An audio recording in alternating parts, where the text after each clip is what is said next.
Background, घना जंगल, चांदनी रात, हवा की हल्की सरसराहट। एक ईमानदार राजा विक्रम शिकार पर निकले थे। अचानक उन्हें जंगल के बीच एक टूटी फूटी हवेली दिखी। हवेली बिल्कुल वीरान थी, लेकिन खिड़कियों से हल्की रोशनी झलक रही थी। बैकग्राउंड, हवेली के अंदर धीमी रोशनी, जाले, टूटे दरवाजे की चरमराहट। राजा अंदर गए तो देखा कि दीवार पर एक बड़ा चित्र लटका है। चित्र में एक योद्धा दिख रहा था, जिसकी आंखें राजा की ओर घूर रही थीं। अचानक चित्र से आवाज आई, हे राजा, सच और झूठ का खेल शुरू होने वाला है।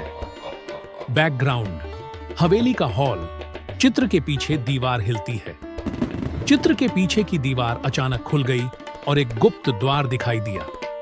राजा ने साहस करके दरवाजा खोला। अंदर एक सुनहरी रोशनी फैली हुई थी और बीच में एक पत्थर की तख्ती रखी थी। बैकग्राउंड, रहस्यमय तख्ती पर चमकते हुए अक्षर। तख्ती पर लिखा था, जिसने सत्य का मार्ग चुना उसे अमरता मिलेगी, जिसने झूठ का मार्ग चुना उसका अंत यही होगा। राजा चौंक गए। तभी दो रास्ते प्रकट हुए। एक रास्ता सुनहरी रोशनी से भरा हुआ, दूसरा रास्ता अंधेरे और डरावनी आवाजों से भरा हुआ। बैकग्राउंड, राजा का चेहरा सोच में डूबा। राजा ने सोचा, सुनहरी रोशनी वाला मार्ग आसान लगता है, परंतु सच्चाई हमेशा कठिनाई में ही मिलती है। उन्होंने साहस करके अंधेरे वाले रास्ते को चुना। बैकग्राउंड, अंधेरा रास्ता। अचानक प्रकाश फैलता है। जैसे ही राजा आगे बढ़े, अंधेरा हट गया और सामने भगवान बुद्ध की प्रतिमा प्रकट हुई।